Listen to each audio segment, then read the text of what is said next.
जरा सोचो तुम छुट्टी मनाने अपने दोस्तों के साथ जंगलों के बीच एक घर में जाओ, लेकिन फिर अचानक कुछ ऐसा हो कि वहाँ से निकल पाना ही नामुमकिन सा लगे। कुछ ऐसा ही होता है हमारी आज की कहानी में। कहानी की शुरुआत होती है एक खुफिया अंडरग्राउंड लैब से, जहाँ गैरी और स्टीव नाम के दो साइंटिस्ट एक रहस्यमय मिशन पर काम कर रहे थे।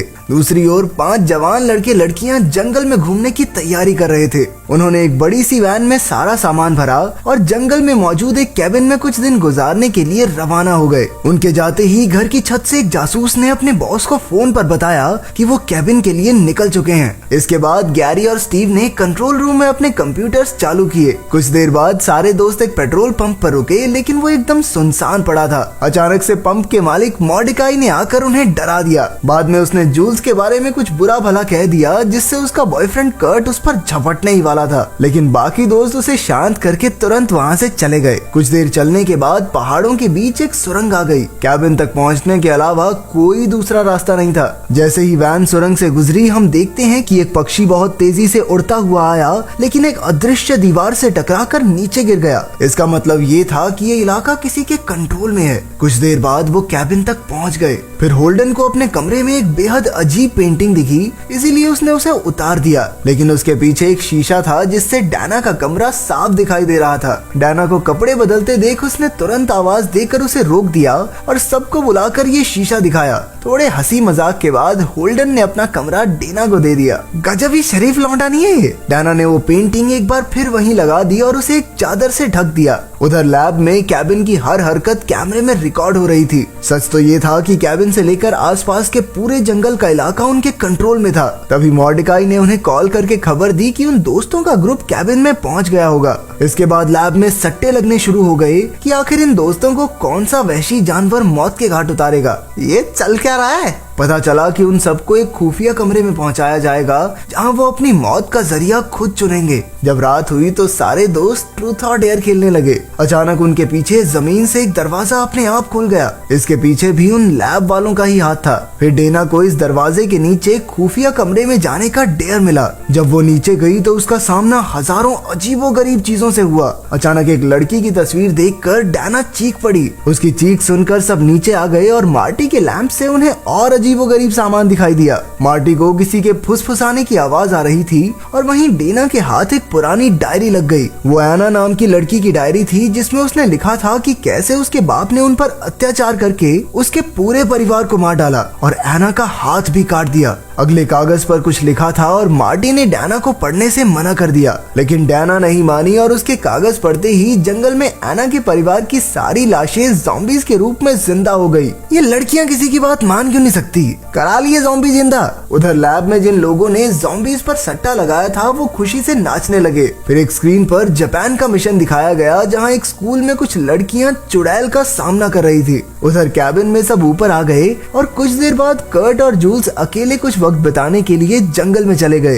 कर्ट जूल्स को अपने साथ रात गुजारने के लिए कह रहा था, लेकिन वो मना कर रही थी क्योंकि ठंड बहुत ज्यादा है। ये देखकर लैब के कुछ लोग निराश हो गए, इसलिए उन्होंने जमीन से केमिकल छोड़ा जिससे जूल्स का मन बदल गया। फिर अचानक कहीं से एक ज़ॉम्बी निकला और उसने जूल्स के हाथ पर वार कर दिया। जूल्स भागकर कर्ट के पास गई, लेकिन ज़ॉम्बी ने कर्ट के कंधे पर भी चाकू घोंप दिया। अब कर्ट ने उसे धक्का देकर अपने कंधे से चाकू निकाला, लेकिन तभी एक ज़ॉम्बी ने उसे जमीन पर पटक दिया और जूल्स को पकड़कर ले गया। कर्ट ने अपनी आंखों के सामने जूल्स के टुकड़े टुकड़े होते देखे। फिर लैब में स्टीव ने एक लीवर खींचा, जिससे जूल्स का खून बहकर एक रेत की तस्वीर में भरने लगा। उधर कैबिन में मार्टी को फिर से किसी की आवाज सुनाई दी और वो बाहर टहलने निकल गया। फिर वो हल्का होने के लिए रुका तो उसने देखा कि आसमान में एक भी तारा नहीं था। अचानक उसके पीछे एक ज़ॉम्बी आया और धीरे धीरे उसकी ओर बढ़ने लगा, लेकिन तभी कर्ट ने आकर ज़ॉम्बी को धक्का दे दिया और मार्टी को भगाकर कैबिन में ले आया। फिर कर्ट ने बाकी सबको बताया कि जूल्स की मौत हो गई है और अब उन्हें तुरंत यहाँ से निकलना होगा। इसके बाद मार्टी के मना करने के बावजूद भी डेना ने दरवाजा खोल दिया,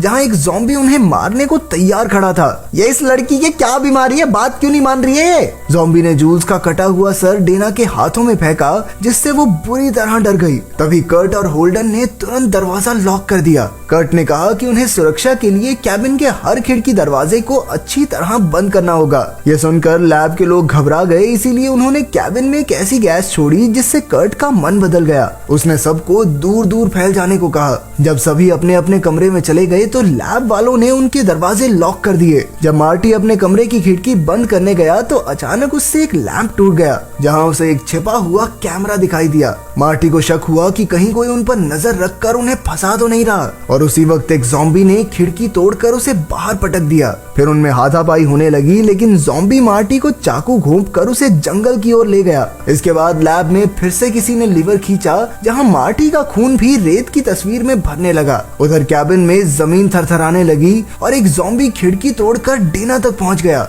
वो बुरी तरह चिल्लाने लगी, अब क्यों चिल्ला रही है? और खोल ले दरवाजा, पढ़ ले डायरी, बात तो माननी नहीं होती। इसको तो सबसे पहले मारना चाहिए था। फिर होल्डन ने उन दोनों के कमरे के बीच लगे शीशे को तोड़कर डेना को अपने कमरे में खींच लिया। वहाँ एक और ज़ॉम्बी उन पर हमला करने आ रहा था कि अचानक डेना की नजर जमीन में एक और खुफिया कमरे पर पड़ी। होल्डन और डेना तुरंत वहाँ घुस गए, जहाँ उन्हें काफी खतरनाक और रहस्यमयी चीजें दिखाई दी। डेना समझ गई कि शायद ये वही कमरा है जहाँ एना के पिता ने उनके पूरे परिवार को मार दिया था। फिर अचानक एक ज़ॉम्बी ने छत से जंजीर फेंककर होल्डन को जकड़ लिया, लेकिन एना ने उसे वापस खींच लिया। फिर उसने एक चाकू से मारकर उस ज़ॉम्बी को काफी घायल कर दिया। ये देखकर गैरी ने लैब से एक बटन दबाया, जिससे डेना के चाकू में बिजली दौड़ने लगी और उसने वो चाकू फेंक दिया। चीटिंग कर रहे हैं ये। अचानक एक और दरवाजा खुला और कर्ट ने आकर कहा कि उसे बाहर निकलने का रास्ता मिल गया है। वहाँ से भागकर वो अपनी वैन में बैठ गए, लेकिन वैन पर खूनी हाथ के निशान पर उनकी नजर नहीं पड़ी। उधर जापान में लड़कियों ने चुड़ैल को अपने वश में करके मेंढक में बदल दिया था। इसका मतलब ये था कि अब मिशन को पूरा करने के लिए सिर्फ अमेरिका की टीम ही बाकी थी। फिर लैब में गैरी ने देखा कि उनकी वैन सुरंग तक पहुंचने ही वाली है। वो भागकर दूसरे कमरे में गया और देखा कि सुरंग के सिस्टम की तार टूट चुकी थी। जैसे ही वैन सुरंग में घुसी, गैरी ने तार जोड़कर सुरंग में धमाका कर दिया। ऐसे में कर्ट को तुरंत वैन को वापस मोड़ना पड़ा। अब सुरंग बंद होने के बाद उनके पास सिर्फ खाई का रास्ता बचा था, लेकिन रस्सियां ना होने की वजह से कर्ट ने अपनी बाइक से खाई पार करके पुलिस को बुलाकर लाने का फैसला किया। लेकिन जैसे ही वो कूदा, वो उस अदृश्य दीवार से टकरा गया और बुरी तरह जलकर खाई में गिर पड़ा। लैब में फिर से कर्ट के खून से रेत की एक और तस्वीर भरी गई। अब होल्डन और डेना वैन में फिर से कैबिन की ओर जाने लगे। होल्डन को यकीन था कि कैबिन के उस पार कोई रास्ता जरूर मिलेगा, लेकिन उसी पल पीछे से किसी ने चाकू से वार करके उसे मार डाला। दरअसल वैन में पहले से ही एक ज़ॉम्बी मौजूद था, जिसे देखकर डेना चिल्ला उठी। वैन भी अब सड़क से हटकर तालाब में गिर गई थी। ज़ॉम्बी ने डेना को पकड़ने की कोशिश की, लेकिन डेना तुरंत तैरकर दूर निकल गई। जैसे ही वो किनारे पर पहुंची तो एक और ज़ॉम्बी उसके खून का प्यासा खड़ा था। उधर लैब में सब जश्न मना रहे थे, लेकिन अचानक उन्हें फोन आया और पता चला कि जिन लोगों की बलि दी गई है उनमें से एक अभी भी जिंदा है। वहीं किनारे पर ज़ॉम्बी डेना को मारने ही वाला था कि अचानक मार्टी ने आकर उसे बचा लिया। वो दोनों ज़ॉम्बी को तालाब में गिराकर भाग निकले। असल में जो ज़ॉम्बी मार्टी को मारने आया था, मार्टी ने कुल्हाड़ी से उसकी गेम बिठा दी और जिंदा बच गया। फिर वो डेना को एक कब्र में ले आया, जो अंदर से बिल्कुल एक बक्से जैसी थी। मार्टी ने एक बटन दबाया, जिससे जमीन का दरवाजा खुला और वो दोनों एक लिफ्ट में आ गए। जब लिफ्ट रुकी तो एक खूंखार भेड़िया उन पर झपट पड़ा। फिर वो लिफ्ट फिर से चल पड़ी और जहाँ जहाँ लिफ्ट रुकती, उनका सामना अजीबोगरीब दरिंदों से होता।